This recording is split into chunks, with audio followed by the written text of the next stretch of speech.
Oui, je m'appelle Emmanuel Kabengele. Je suis, pour le compte de la République démocratique du Congo, coordonnateur national du réseau pour la réforme du secteur de sécurité et justice, qui est une plateforme des organisations de la société civile, de près de 300 organisations de la société civile, qui prend au cœur le problème de réforme de l'armée, de la justice, de la police, de services des renseignements, mais qui a également au cœur aussi un autre aspect plus important, c'est celui de renforcer la voix de communauté dans la gouvernance sécuritaire. Et nous sommes impliqués davantage et avec Diat Future, petit à petit, cette voix de communauté est davantage en train d'être rendue audible et il y a suffisamment, on sent que les communautés, la population au niveau de quartier s'intéressent et pensent davantage être coproductrices de la sécurité. Ça, c'est un aspect le plus important pour nous qui renforce cette participation citoyenne à la gouvernance sécuritaire. Voilà.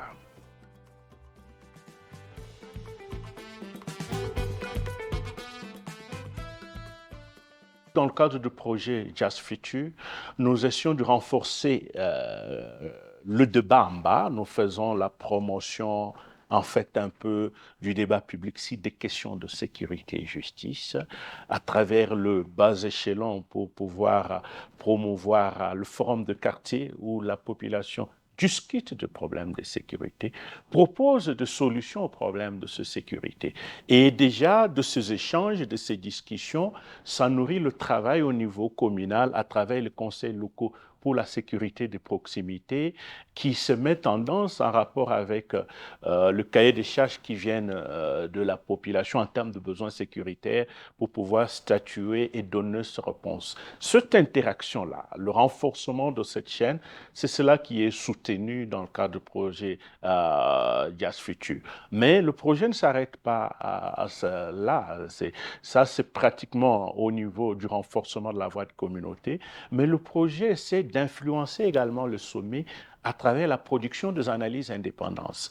Et comme nous venions ici au niveau de l'Union africaine de partager l'expérience de la République démocratique du Congo, nous avons affaire à une société civile qui n'est pas simplement une société civile de dénonciation. Nous avons affaire à une société civile qui est force de proposition constructive, qui, qui produit les analyses indépendantes et ces analyses influencent effectivement le politique public. Et on se rend effectivement compte, et deux fois, nos députés, je parle beaucoup plus des membres de la commission de défense et sécurité, se réfèrent à nos analyses pour pouvoir interpeller le gouvernement.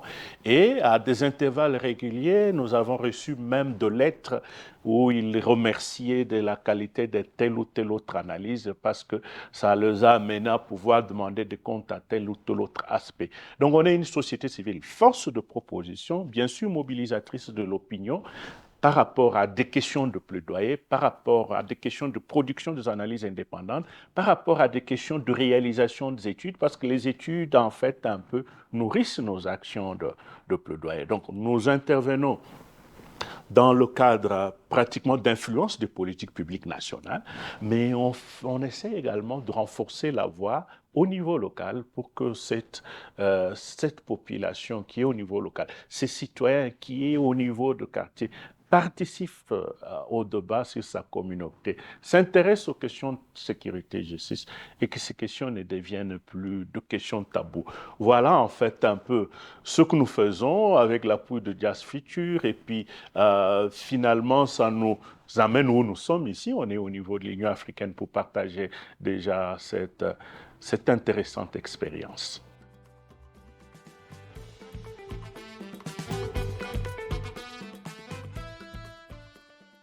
Bon, il faut dire que les défis auxquels nous faisons face, c'est d'abord le défi autour de notre rôle qui n'est pas encore bien compris, surtout du partenaire étatique. Ah, donc, certains se touchent. Je voudrais beaucoup plus parler des acteurs de sécurité qui vivent encore un peu cloisonnés dans leur confort et qui pensent que les questions de sécurité, ça relève de leur de leur apanage. Et nous leur disons toujours, des questions de sécurité sont tellement sérieuses que ça nous intéresse davantage. Et une boutade lors d'une conférence avec certains acteurs de sécurité, beaucoup plus de sécurité, je parle plus de forces de police et de l'armée, nous poser la question de savoir pourquoi nous, sociétés civiles, on s'intéresse à ces questions-là, à ces questions de gouvernance sécurité. On devait le leur laisser. Alors, j'ai répondu par une sorte d'anecdote. J'ai dit, nous nous intéressons à ces questions-là. C'est pas parce que nous les aimons, c'est pas parce que nous aimons ces acteurs de sécurité qu'on s'intéresse à ces questions. C'est parce qu'on s'est dit que si nous croisons le bras, si on laisse faire, si ces acteurs de sécurité se sentent aussi insécurisés dans leurs droits, parce qu'en fait, un peu le problème de réforme, c'est aussi un problème qui participe à l'amélioration des conditions de vie de cet acteur aussi de sécurité. Et également, si ces conditions de vie sont améliorées, ce qui va s'y prendre professionnellement en termes de prestations, et nous, société civile, nous, population, on ne sera plus obligé de tracasser. Donc, l'acteur de sécurité, lorsque il n'a pas accès à ses droits de manière en termes de pouvoir subvenir à ses besoins les plus élémentaires, pour pouvoir se débrouiller, c'est en tracassant la population civile, en tracassant la population qui pourra se débrouiller. Et là, on va de l'insécurité en insécurité. Si ces acteurs sont sécurisés dans leurs droits, nous, davantage, on sera davantage sécurisés et la population pourrait vaquer paisiblement à ses occupations. C'est pour leur bien que nous faisons ce travail, mais leur bien là garantit notre bien également. Donc c'est pratiquement un travail qui participe un peu à l'harmonie de nos intérêts. Donc, et leurs intérêts, eux le nôtre, ça concorde.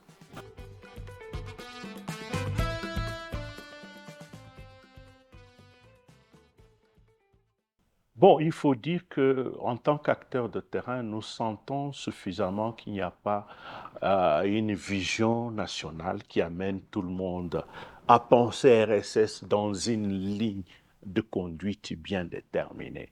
Et on se dit, et c'est ça notre cheval de bataille actuellement par rapport à l'influence de politique publique au niveau national, qu'au niveau du sommet de la République démocratique du Congo, qui est ce qu'on peut appeler une stratégie ou une politique de sécurité nationale, parce que là, ça servirait de boussole, en fait, un peu, même aux différents intervenants. Parce que pour le moment, il y a beaucoup de partenaires qui arrivent, qui appuient, et lorsqu'ils arrivent, ils appuient. Des fois, ils ne les appuient pas nécessairement à la rencontre de besoins qui sont de besoins adaptés au contexte. Des fois, ils viennent, ils conçoivent leur programme et ils le font à leur manière. Le souci, c'est que ce programme s'aligne sur le besoin de communauté, s'aligne sur la vision gouvernementale, s'aligne sur la vision nationale, holistique de la réforme du secteur de sécurité. C'est cela qui manque. Il y a encore de vision sectorielle. Et dans la vision sectorielle, or, il faut une boussole qui guide un peu ces visions. Parce que nous, on considère que la réforme du secteur de sécurité, c'est un tout, ce n'est pas un secteur. Donc, la réforme de la police implique la réforme de l'armée, la réforme de l'armée implique la réforme de la justice, la réforme de la justice implique également aussi la réforme de services de renseignement. Vous savez que toujours avec AICSN, on avait dans le temps même eu à faire une étude sur le service de renseignement pour pouvoir essayer de nourrir le débat sur la réforme de service de renseignement. Voilà en fait un peu ce que nous voulons en fait pour la République démocratique du Congo. C'est tout un cheminement. On sait que ça ne viendra pas de manière automatique. C'est un processus, c'est un combat et au moins le jalon sont en train d'être posés pour qu'il y ait du succès.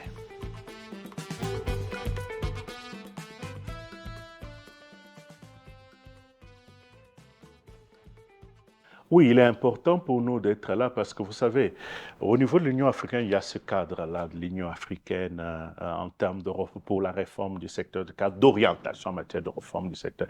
Et les orientations, nos différents pays ont souscrit à ces cadres-là. Donc, c'est pratiquement une sorte de directive. Mais nous, notre présence se justifie pour pouvoir amener aussi l'Union africaine à adapter ces cadres-là aux réalités nationales. Vous savez que ça fait 10 ans, il y a ce qui a eu à être fait, mais ce qui n'a pas pu être fait, l'Union africaine doit également se questionner pour pouvoir pourquoi ça n'a pas été fait. Si ça n'a pas été fait, peut-être que c'est au niveau de la conception qu'il y a eu euh, euh, il y a un problème et qu'il faut réadapter. Il faut peut-être, si c'était une conception qui est partie de l'expertise, bien sûr, ils ont consulté quelques organes au niveau étatique, mais est-ce qu'on ne peut pas d'abord commencer des débats au niveau de nos pays respectifs pour pouvoir effectivement améliorer ce qui est améliorable, repenser même ce cadre de l'Union africaine en matière de réforme du secteur de sécurité. C'est pour cela que nous sommes là pour pouvoir pratiquement essayer de renforcer ce débat, renforcer ces questionnements. Il y a des choses dont on peut dire que c'est déjà un acquis, mais lorsqu'on fait 10 ans, 10 ans de mise en œuvre de ce cadre, il y a encore beaucoup à faire et nous, on s'est dit qu'on doit faire une revue globale, en fait, un peu de ce cadre pour dessiner une autre ligne de conduite et peut-être dessiner une autre approche de mise en œuvre. La dernière question.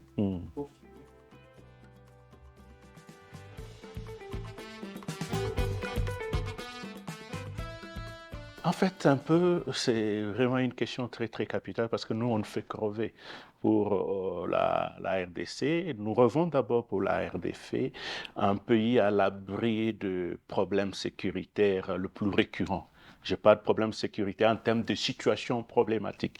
Il est vrai que la sécurité à 100%, c'est pratiquement un rêve, mais en termes de situation problématique, il s'y pose de sérieux problèmes. Il y a des parties du pays qui sont occupées par des groupes armés, mais même dans le parti où il n'y a pas de groupes armés, il y a une criminalité qui vient également de la frustration. Vous savez, lorsque vous avez affaire à de jeunes qui sont sans emploi, de jeunes qui n'ont pas suivi une éducation normale par le fait que leurs parents n'avaient pas pu pouvoir leur donner l'éducation qu'ils font. Ça fait que ce jeune-là se verse dans les banditismes. Je considère ce banditisme comme un banditisme de la débrouillardise. Et nous, on pense, on rêve d'une société pratiquement qui donne accès de ces jeunes à ce droit parce que deux fois, le fait de se réfugier dans le banditisme, c'est comme une sorte de frustration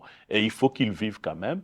Certains adhèrent même aux groupes armés parce qu'ils sont abandonnés à leur triste sort, mais nous rêvons pratiquement d'une société où la jeunesse est de plus en plus cultivée, la jeunesse participe à la gestion de la chose publique, la jeunesse essaye de cautionner les politiques publiques sur ce que ces politiques font en ce qui concerne l'accès à leurs droits. Nous voulons vraiment une jeunesse très critique, une jeunesse qui ne laisse pas faire ceux qui occupent de charges importantes publiques. Je parle lingala, mais je suis originaire du Kasaï oriental, en fait un peu le centre de la République démocratique du Congo, où la langue la plus parlée, ça s'appelle le Chiluba. Alors en Chiluba, l'une des 4 langues de la République démocratique du Congo, la paix s'appelle Bupola. Bupole, donc c'est ça la paix, donc Bupole. Donc quelqu'un qui dit Bupole, ça veut dire quelqu'un qui est en paix. Alors maintenant, en lingala, on parlerait de Boboto. Donc voilà, merci.